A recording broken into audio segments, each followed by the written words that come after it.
नमस्कार. मालिकेच्या 11 तारखेच्या भागामध्ये आपल्याला खूपच जबरदस्त असा ट्विस्ट मिळणार आहे, कारण फायनली नंदिनीच्या समोर आलेलं आहे की वसुआत्यानेच तिला लग्नाच्या दिवशी किडनॅप केल्याचं सत्य.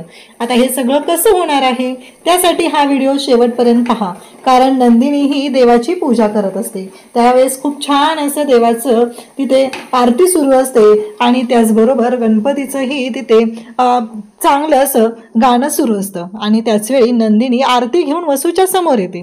वसूच्या समोर येऊन नंदिनी तिला म्हणत असते की शत्रू घरातलाच असेल तर काय करायचं वसुआत्या. हा प्रश्न जेव्हा नंदिनीने विचारलेला असतो तेव्हा मात्र वसुआत्या म्हणत असते म्हणजे. तेव्हा मात्र वसुआत्याला प्रश्न पडतो आणि वसुआत्या म्हणू लागते की हे सगळं तू मलाच का विचारते.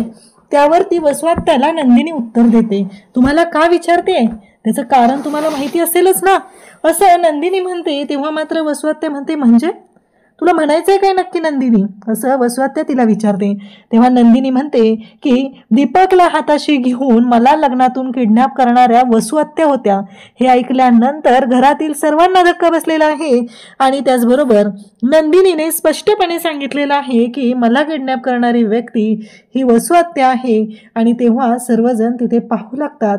नंदिनी म्हणते की काय मिळालं तुम्हाला, आमच्या चौघांचं आयुष्य उद्ध्वस्त करून काय मिळालं बोला. आणि त्या क्षणी लग्नाच्या वेळचे ते प्रसंग आठवत असतात. काव्य आणि पार्थ झालेलं लग्न, ऐनवेळी नंदिनीवर प्रसंग जो ओढावलेला होता, नंदिनी त्यातून कशी बाहेर पडली, या सगळ्या गोष्टी आता नंदिनीला आठवत आहेत. आणि नंदिनीला खरंच धक्का बसलेला आहे. त्याहीपेक्षा मोठा धक्का बसलेला आहे तो बाकी सर्वांना, कारण ज्या पद्धतीने वसुंधराने हे सगळं केलेलं आहे आणि वसुंधरा किडनॅपर आहे ही गोष्ट लक्षात आलेली आहे. तेव्हा मात्र सगळेजण पाहत राहतात हे सगळं काय आहे.